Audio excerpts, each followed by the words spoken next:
Hello, I'm Patrick Childress. My wife Rebecca and I have been living on this Valiant 40 named Brick House for the past 11 years. Right now it's 2018.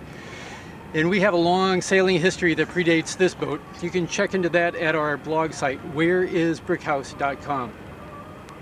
In 1980, I wrote my first article for a sailing publication. That's when I was living on a 27-foot Catalina and sailing that solo around the world. And I've been writing articles for sailing publications ever since. But it's only now that I caught up with modern technology and I discovered YouTube. What a great source of information. And so I just put up my 7th YouTube video.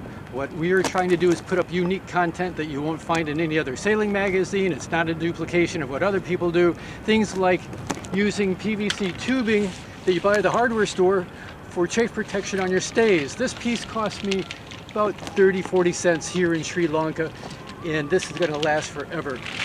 There's some other things that I see on YouTube I don't agree with. Say like using silicone sealant inside of your Norseman and Staylock terminals. There are better alternatives.